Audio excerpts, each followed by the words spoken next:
नजीब की तरफ चलते हैं। हाँ, नजीब नाइज हमारे साथ साहिल समंदर से मौजूद हैं।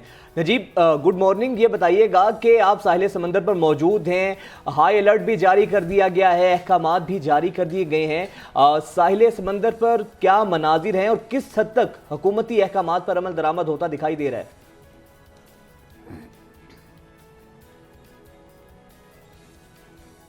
नजीब, क्या आप हमें सुन पा रहे हैं? मेरा ख्याल से राब्ता मुनक़ता हो गया, दोबारा राब्ता करने की कोशिश करते हैं। अच्छा, हमने इससे पहले ये देखा। जी नजीब, बात कीजिएगा प्लीज़। जी बिल्कुल, महकमा मौसमियात की जानिब से बताया जा रहा है कि समुद्री तूफ़ान अब तक 770 किलोमीटर तकरीबन दूर है कराची के साहिल से। और इंतज़ामात की हवाले से बात की जाए तो अभी से ही कराची का जो साहिल है वहाँ दफ़ा 144 नाफिज कर दी गई है और यहाँ का जो मेन रोड है वहाँ जो है लोगों को रुकने की इजाज़त नहीं है, सिर्फ वहाँ से गाड़ियाँ गुज़र सकती हैं। पुलिस मौजूद है। उसके अलावा यहाँ जो DHA का इलाका लगता है वहाँ की सिक्योरिटी भी जो है वो मौजूद है। इसी तरह कराची के साथ जो दूसरे एरियाज़ लगते हैं वहाँ भी जो है सिक्योरिटी के इंतजाम सख्त कर दिए गए हैं।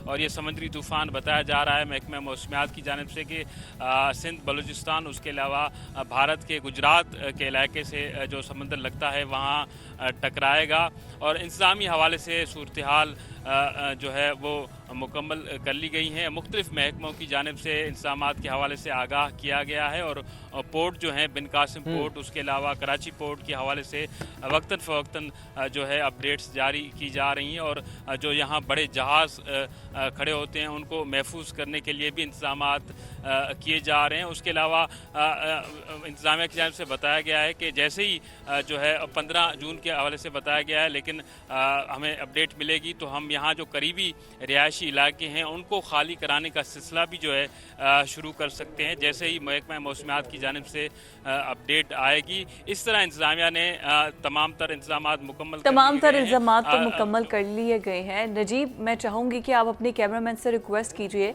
कि वो हमारे नाजरीन को दिखाए कि समंदर की लहरें और फिर माहौल कैसा है, क्या लोग के तेवर कैसे हैं, क्योंकि खासी तेज चलने की हवा की आवाज़ें हमें आपके पीछे से हैं।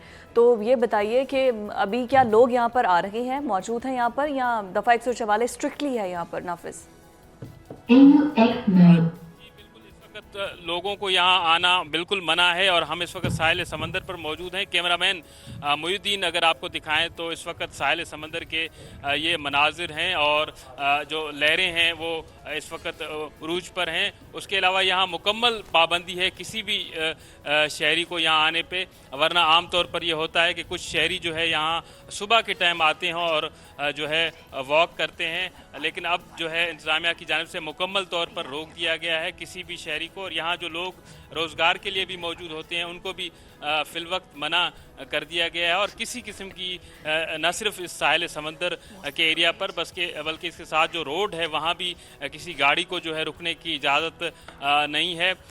पिछले जो तूफ़ानों के हवाले से अपडेट आती रही, जब सुनामी था या उसके अलावा और दूसरे थे, तब कराची की शहरों की जानिब से बहुत ज़्यादा कोशिश की जाती थी कि वो किसी तरह साहिल समंदर पर पहुँचें और वो मनाजिर देखने के इंतज़ार में होते थे कि क्या मनाजिर होते हैं। लेकिन इंतज़ामिया को बड़ी दुश्वारी होती थी उन दिनों भी शहरियों को यहाँ से रोकने में, लेकिन इस वक्त इंतज़ामिया बड़ी मुतहरिक नज़र आ रही है और उसकी हमें सूरत हाल अब नज़र आ रही है कि यहाँ कोई भी इस वक्त तक मौजूद नहीं। जी नजीब, वैसे तो समंदर की लहरें खासी बिफरी हुई दिखाई दे रही हैं। सुबह का टाइम है, इस टाइम तो अमूमन जो सयाह हैं नहीं आते यहाँ पर साहिल समंदर पर सैर के लिए। शाम के औकात में क्या मनाजिर होते हैं, क्या SOPs पर उसी तरह अमल दरामद जारी है? क्योंकि हमने देखा है कि इससे पहले भी दफ़ा 144 का निफाज होता है, उसके बावजूद लोग गफलत बरतते हैं, लोग लापरवाही करते हैं। तो शाम के टाइम भी इसका तमाम तर जो सख्ती है इस पर अमल दरामद हो रहा है। और स्पेशली माहीगिरों के हवाले से बताइएगा, क्या उनको ले जाने की इजाज़त है? जी, माहीगीरों को तो बिल्कुल ही मना कर दिया गया है कि वो न सिर्फ समंदर के आगे गहरे समंदर में नहीं जा सकते, बल्कि वो साहिल पर भी जो है अपनी कश्तियाँ जो है मूव नहीं कर सकते। उन पर मुकम्मल तौर पर पाबंदी लगा दी गई है, क्योंकि अभी से ही जो इंतज़ामिया उनका कहना है कि जो लहरों में इजाफा हो रहा है, इस वजह से ही वो चाहते हैं कि वो अभी से इंतज़ामात मुकम्मल कर लें। दूसरी जानिब जो आम तौर पर कराची के साहिल पर बड़ा रश होता है और लोग जो है बसें और वैनें भर भर कर दूसरे एरिया से यहाँ पहुँचते हैं, न सिर्फ हफ्ते और इतवार के दिन, उसके अलावा बाकी दिनों में भी लोग यहाँ आते हैं और बड़ा रश होता है शाम के टाइम। उसके अलावा यहाँ जो काम करने वाले लोग होते हैं उनकी भी बड़ी तादाद होती है और काफ़ी सारे होटल और मुख्तलिफ जो है यहाँ इंतज़ामिया की जानिब से भी खाने पीने के लिए होटल बनाए गए हैं। अब जो है इंतज़ामिया की जानिब से कहा गया है कि यहाँ कोई भी शहरी नहीं आ सकता और यहाँ से गुज़र तो सकते हैं फ़िलवक़्त लोग, लेकिन यहाँ रुक नहीं सकते। और इस वजह से ही उनका ये कहना है कि यहाँ पुलिस 24 घंटे मौजूद रहेगी और शहरियों को मना किया गया है कि वो साहिल तो समंदर नजीब का कहा रुख न गया है करें तो जब तक पुलिस ये यहाँ पर तूफान की मौजूद आवाज़। है, पुलिस है यहाँ पर कानून अपने अमल दरामद करवाने के लिए अहकामात पर, यहाँ पर कुछ सिक्योरिटी कुछ इस तरह की सख्ती नजर आ रही है आपको? जी बिल्कुल, जो भी रास्ते साहिल समंदर की तरफ आते हैं वहाँ पुलिस मौजूद है और न सिर्फ वहाँ लोगों को पूछगछ की जा रही है कि आप यहाँ क्यों जा रहे हैं, और उसके अलावा सिर्फ उन्हीं लोगों को इजाज़त दी जा रही है जिनके यहाँ आसपास घर हैं या वो इस साहिल समंदर के रोड को क्रॉस करना। नजीब हमारे साथ मौजूद हैं जो कि हमें अपडेट कर रहे थे। इसी पर बात करने के लिए रीजनल चौधरी मोहम्मद असलम साहब ने भी हमें ज्वाइन किया है, उनको भी शामिल गुफ्तगू करते हैं। Sir, very good morning to you. अब ये बताइएगा कि ये जो बाइपर जोए है, ये जो समुद्री तूफ़ान है, और किस हद तक पाकिस्तान को डैमेज कर सकता है, क्या कहते हैं आप? तो महकमा मौसमियात एक्सपर्ट हैं, तो क्या है आपकी एक्सपर्ट राय? बिल्कुल, अभी ये जो कराची से 690 किलोमीटर वे है और थट्टा से कोई 70 के करीब है। तो अभी इसकी डायरेक्शन जैसे नॉर्थ की तरफ ये 14 तारीख तक मूव करेगा, उसके बाद ये शुमाल मशरक को टर्न करेगा।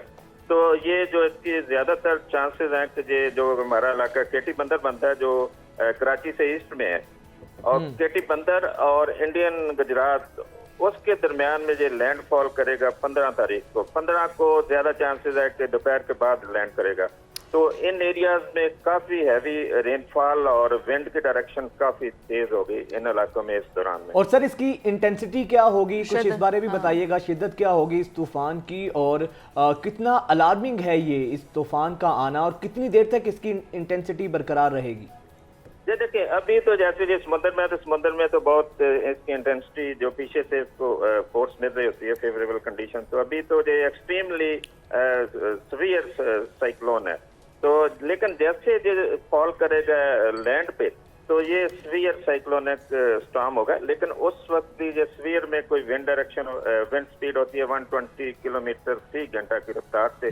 तो उस वक्त ये हिट करेगा तो इसमें बारिश भी कोई हैवी फॉल्स होने का इम्कान है। रेनफॉल आप कह रहे हैं, हैवी रेनफॉल हो सकती है, कितने मिलीमीटर तक एक्सपेक्ट किया जा सकता है? देखिए, ये तो हैवी रेनफॉल तो ये शुरू हो जाती है कोई 100 के रेंज में जो हम कह रहे हैं, तो 100 से ऊपर एक्सपेक्ट कर रहे हैं। कई इलाकों में तो 200 भी एक्सपेक्ट कर रहे हैं।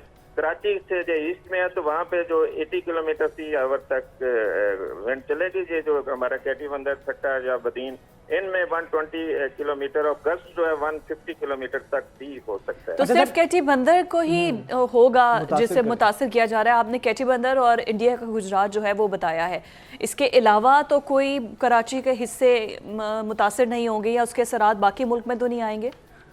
देखिए, वो तो जहाँ पे लैंडफॉल हो रहा है तो वो बताया गया जैसे महकमा मौसम में कह रहा था। लेकिन इसके असरात तो 300-400 किलोमीटर दूर तक होते हैं।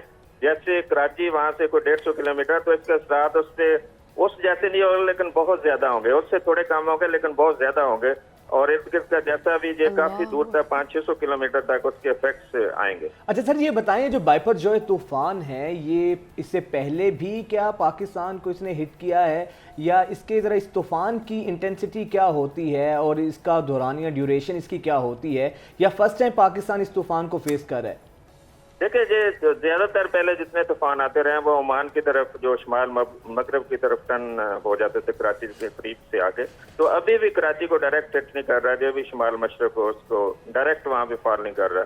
तो ये इसकी इंटेंसिटी ये जो जैसे ये बनता है, अभी 6 तारीख से हम इसको मॉनिटर कर रहे हैं, 6 तारीख से ये समंदर में बना था तो उसको फिर मॉनिटर कर रहे हैं किस डायरेक्शन में ये गया है। तो फाइनली जो अभी डिसाइड हुआ है, जो हम प्रिडिक्ट कर रहे हैं, ये शुमाल मशरक को अभी जाएगा।